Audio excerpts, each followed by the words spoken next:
Allerdings muss man sagen, legen die Prüfer sehr viel Wert auf die korrekt ausgeführte Reihenfolge. Wenn ich dann eine Situation habe, wo ich blinken muss immer als allererstes in den Innenspiegel geschaut werden. Als zweites dann der Außenspiegel, wohin ihr blinkt. In unserem Fall wäre das aber der linke Außenspiegel, weil wir links abbiegen. Punkt 3 wäre Blinker nach links anmachen. Und der vierte und auch letzte Punkt, Schulterblick links. Merkt euch also, diese 4 Punkte gehören zusammen und müssen auch immer zusammen gemacht werden. Sieht dann in der Praxis so aus: Innenspiegel, Außenspiegel, Blinker und der Schulterblick nach links. Hallo ihr Lieben da draußen, herzlich willkommen zu einem neuen Video. Heute befassen wir uns mal mit dem Thema Verkehrsbeobachtung bei Fahrmanövern. Also auf gut Deutsch gesagt, wann muss ich eigentlich beim Autofahren Spiegel, Blinker und den Schulterblick mitmachen? Zuerst einmal gucken wir uns an, warum ist die Verkehrsbeobachtung eigentlich so wichtig? Und dazu muss man sagen, nicht nur für euch als Fahrschüler ist die Beobachtung unerlässlich und extrem wichtig, sondern auch und gerade vor allem, sobald ihr alleine fahren dürft. Für ein sicheres Abbiegen und bestimmte Fahrmanöver, wie zum Beispiel den Spurwechsel, ist die richtige Verkehrsbeobachtung immer zu beachten. Die richtige Verkehrsbeobachtung funktioniert in erster Linie über die Rückspiegel. Aber da ihr bestimmte Bereiche neben dem Auto nicht einsehen könnt, müssen hier auch Schulterblicke gemacht werden. Aber dazu sollten wir uns mal eben ganz kurz das genaue Sichtfeld angucken, welches ihr beim Autofahren nach hinten habt. Zuerst haben wir hier die Sicht nach hinten von dem Innenspiegel. Hier befindet sich das Sichtfeld, welches ihr über die beiden Außenspiegel habt. Dann habt ihr schließlich noch das Sichtfeld links und rechts. Dort ist übrigens den Kopf zu drehen und das periphere Sichtfeld mit einbegriffen. Und dann haben wir zu guter Letzt selbstverständlich noch den toten Winkel. Natürlich habt ihr den toten Winkel auf der linken sowie auf der rechten Seite. Wie man aber, glaube ich, auch wunderschön auf diesem Beispiel erkennen kann. Da bin ich selber ein bisschen stolz auf mich, muss ich zugeben. Hier könnt ihr dann mal schön sehen, wie es aussieht, wenn der Schulterblick dann links sowie rechts gemacht werden muss. So, denkt daran, mit dem Schulterblick sichert ihr auf beiden Seiten den toten Winkel ab. Der tote Winkel befindet sich links sowie rechts neben dem Auto, so wie gerade auch gesehen. Das sind die Bereiche, die von den beiden Außenspiegeln nicht erfasst werden, und daher ist der Schulterblick dann extrem wichtig.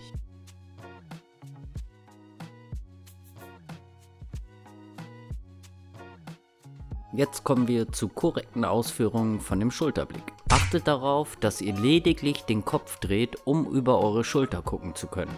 Viele Schüler machen hier den Fehler, dass sie den Schulterblick mit dem nach hinten gucken verwechseln. Also drehen sie meistens nicht nur den Kopf, sondern automatisch den ganzen Körper, was sehr gefährlich werden kann, weil dabei häufig versehentlich gelenkt wird. Dann solltet ihr darauf achten, dass ihr den Schulterblick so kurz wie möglich haltet. Denkt daran, dass ihr während der Ausführung des Schulterblickes quasi komplett blind unterwegs seid. Gerade bei hohen Geschwindigkeiten ist dies natürlich mega wichtig. Aber machen wir doch mal eben die Rechnung auf. Wenn der Schulterblick eine Sekunde dauert, seid ihr quasi bei 50 km/h 15 Meter blind unterwegs. Bei 120 km/h wären es dann schon 40 Meter, was wirklich heavy ist, also versucht den Schulterblick echt kurz zu halten.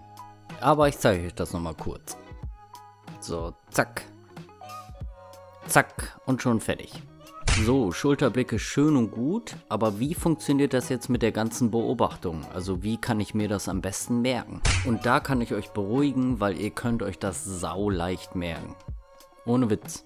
Weil ganz simpel, jedes Mal, wenn ich den Blinker benutzen muss alles andere auch mitgemacht werden. Also Spiegel, Blinker und der Schulterblick.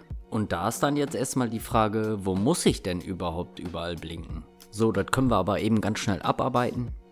Selbstverständlich müsst ihr beim Anfahren vom Fahrbahnrand blinken.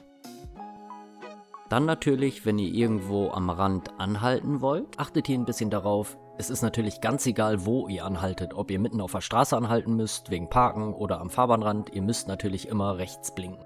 Und dann selbstverständlich beim guten alten Abbiegen. Dann natürlich, wenn ich die Spur wechseln möchte. Dann natürlich beim Hindernis vorbeifahren oder überholen. Hier habt ihr jetzt eine ganz normale Verkehrsinsel als Hindernis. Oder einen Fahrradfahrer, den ich überholen muss. Oder wenn ich hier außerorts einen Trecker überhole. Dann muss ich beim Kreisverkehr blinken, allerdings nur beim Rausfahren. Und zu guter Letzt haben wir noch den Beschleunigungsstreifen bzw. Verzögerungsstreifen oder natürlich auch Ausfällungsstreifen genannt. Hier müsst ihr natürlich auch beim Rausfahren sowie beim Reinfahren immer blinken, nur ist dann ein bisschen doppelt gemoppelt, weil Spurwechsel hatten wir ja quasi schon mit drin. So, und jetzt haben wir hier alle Punkte, wo ihr blinken müsst, auf einem Überblick. So, nur wie funktioniert das jetzt genau mit der Beobachtung? Wie gerade schon gesagt, könnt ihr euch das super leicht merken. Also wenn ich blinken muss, muss alles andere auch mitgemacht werden, also Spiegel, Blinker, Schulterblick, wie gerade ja schon erklärt. Allerdings muss man sagen, legen die Prüfer sehr viel Wert auf die korrekt ausgeführte Reihenfolge. Wenn ich dann eine Situation habe, wo ich blinken muss immer als allererstes in den Innenspiegel geschaut werden. Als zweites dann der Außenspiegel, wohin ihr blinkt. In unserem Fall wäre das aber der linke Außenspiegel, weil wir links abbiegen. Punkt 3 wäre Blinker nach links anmachen. Und der vierte und auch letzte Punkt, Schulterblick links. Merkt euch also, diese 4 Punkte gehören zusammen und müssen auch immer zusammen gemacht werden. Sieht dann in der Praxis so aus: Innenspiegel, Außenspiegel, Blinker und der Schulterblick nach links. So, dasselbe passiert dann natürlich, wenn ich nach rechts blinken muss. Der erste Punkt ist wie immer Innenspiegel. Punkt 2 jetzt rechter Außenspiegel, weil wir nach rechts blinken bzw. abbiegen. Dritter Punkt Blinker nach rechts. Und der letzte Punkt 4 wieder Schulterblick nach rechts. Hier genau dasselbe, merkt euch, die Punkte gehören immer zusammen und ihr müsst sie immer zusammen ausführen bzw. machen. Sieht dann im Auto wieder so aus: Innenspiegel, Außenspiegel, Blinker und Schulterblick rechts. Super wichtig ist hier, der Prüfer will genau diese Reihenfolge sehen. Klar fällt man jetzt nicht sofort durch die Prüfung, wenn ihr mal erst blinkt und danach erst in die Spiegel guckt oder sowas. Oder falls ihr irgendwelche anderen Fehler in der Reihenfolge haben solltet. Oder für den Fall, dass man mal den Schulterblick vergessen sollte, obwohl man da sagen muss, es kommt ganz drauf an wo. Nur zu oft solltet ihr diese Fehler auch nicht machen, weil irgendwann kann man dafür dann auch durchfallen. Ganz, ganz entscheidend für euch und eure Prüfung ist hier: Ihr braucht unbedingt bei der Beobachtung das richtige Timing. Glaubt mir das, viele Schüler machen sich das Leben echt zur Hölle, weil sie einfach das falsche Timing haben. Also könnt ihr euch dadurch das ganze Beobachten extrem erleichtern. Das ist wirklich das A und O. Aber ich versuche euch mal zu erklären, was ich genau damit meine. Jetzt ist die Frage, zu welchem Zeitpunkt muss ich eigentlich Spiegel, Blinker und den Schulterblick machen? Dabei kann man sagen, blinken müsst ihr innerorts ca. 100 bis 150 Meter vorher und außerorts ca. 200 bis 300 Meter. Und da ich ja immer vor dem Blinken in die Spiegel gucken muss, wisst ihr natürlich so, wann ihr beides machen müsst. Der Schulterblick wird dann erst ein bisschen später gemacht, nämlich unmittelbar vor dem Abbiegen erst, beziehungsweise bevor ich das Lenkrad drehe, also zum Abbiegen, zum Hindernis rausfahren, je nachdem. Also seid hier klug und versucht es am besten so zu machen, dass ihr Spiegel und Blinker vom Schulterblick, soweit es geht, voneinander trennt. Weil eins der häufigsten Probleme bei Schülern ist, dass sie dies eben nicht machen. Aber hier kann ich euch ein relativ gutes Beispiel dazu zeigen. Wir fahren hier auf der Straße und da hinten kann man schon das Hindernis auf der rechten Seite erkennen. Also muss hier gleich Spiegel, Blinker und Schulterblick gemacht werden. So, jetzt fahren wir mal auf das Hindernis drauf zu. So, und jetzt ist das Problem von dem Schüler, dass wir nur ein paar Meter vor dem Hindernis sind bei ca. 20 bis 30 km/h. Und wenn der Schüler den Blinker noch nicht anhat, wie soll der das rechtzeitig in der Zeit schaffen? Denkt hier ein bisschen daran, dass ihr alles machen müsst, bevor ihr rausfahrt. Also zweimal Spiegel, Blinker und den Schulterblick. Kurz gesagt, ist nicht machbar. So, und jetzt fahren wir nochmal auf das Hindernis zu. Selbe Situation, selbes Hindernis. So, und auf dieser Höhe hier habt ihr jetzt wesentlich mehr Platz. Also macht ihr jetzt in dieser Situation bzw. auf dieser Höhe Spiegel, Spiegel, Blinker links. Dann fahren wir weiter, der Blinker ist nach links bereits an. So, und jetzt sind wir an der Stelle von gerade eben. Nur mit dem kleinen Unterschied, da ihr schon lange den Blinker anhabt, muss dann natürlich hier auf der Höhe nur noch der Schulterblick gemacht werden. Achtet hier aber darauf, dass ihr den Schulterblick so früh macht, sodass euer Kopf wieder nach vorne guckt, sobald ihr rausfahren müsst. Ihr fahrt dann hier, macht den Schulterblick so früh, dass ich jetzt wieder nach vorne gucke, wenn ich rausfahre. Ich würde wirklich als Fahrschüler, gerade als Fahrschüler, darauf achten, dass überall, wo ich blinken muss, das wirklich vom Timing her so anwende, wie gerade gezeigt. Es gibt aber ein, zwei Ausnahmen, wo man das nicht unbedingt so anwenden kann. Und zwar beim Anfahren, also beim Losfahren geht das schlecht. Weil, wie man hier schön sehen kann, muss man Spiegelblinker machen und muss natürlich, weil man direkt losfahren möchte, auch direkt den Schulterblick hinterher machen. Selbstverständlich beim Kreisverkehr rausfahren, weil hier müsst ihr auch blinken und sofort nach dem Blinken den Schulterblick direkt im Anschluss machen. Das sind aber so ziemlich die einzigen Ausnahmen, wo ihr den Schulterblick nicht vom Spiegel bzw. Blinker trennen könnt.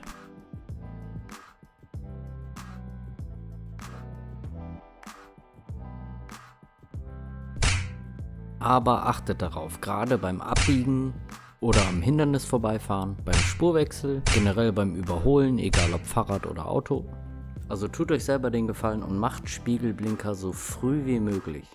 Übertreibt es aber hier nicht und achtet immer drauf, falls sich noch andere Straßen davor befinden. Erstmal sagt euch der Prüfer früh, wo ihr lang müsst. Und wenn wir dann an der Ampelkreuzung hier rechts abbiegen müssen, seht ihr, habt ihr diese kleine Straße noch vor der Ampel. Und da solltet ihr darauf achten, dass ihr erst Spiegelblinker machen könnt, sobald ihr an der Straße vorbei seid. Weil falls dort aus der Seitenstraße Autos rauskommen sollten, denken die selbstverständlich, dass ihr da rein wollt. Aber ich würde schon gucken, dass ich dann direkt hinter der Straße sofort Spiegelblinker mache, damit ich dann noch Zeit für den Schulterblick habe. Aber sonst gilt immer, je früher ihr Spiegelblinker macht, desto besser für euch.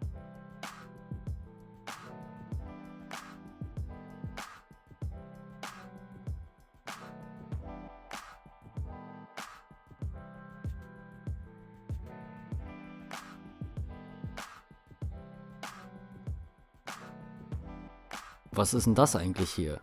Ist das schon ein Hindernis? Muss hier alles mitgemacht werden, also Spiegelblinker, Schulterblick? So, hier kann ich euch eben erklären, ab wann ihr bei einem Hindernis blinken müsst. So, wenn ihr hier die Straße habt, müsst ihr quasi immer von der Mitte ausgehen, also von eurem Fahrstreifen. Sollte man dann ein Hindernis haben, zum Beispiel ein parkendes Auto oder eine Verkehrsinsel oder sonst was, muss hier geblinkt werden, sobald ihr eure Spur um einen halben Meter verlassen müsst. Dabei ist ganz egal, ob eine Leitlinie bzw. Spur vorhanden ist. Falls nicht, müsst ihr euch die einfach denken. Denkt wieder daran, wenn ich blinken muss, muss ich auch die Spiegel beobachten und einen Schulterblick machen. Das Wiedereinscheren muss hier nicht angezeigt werden.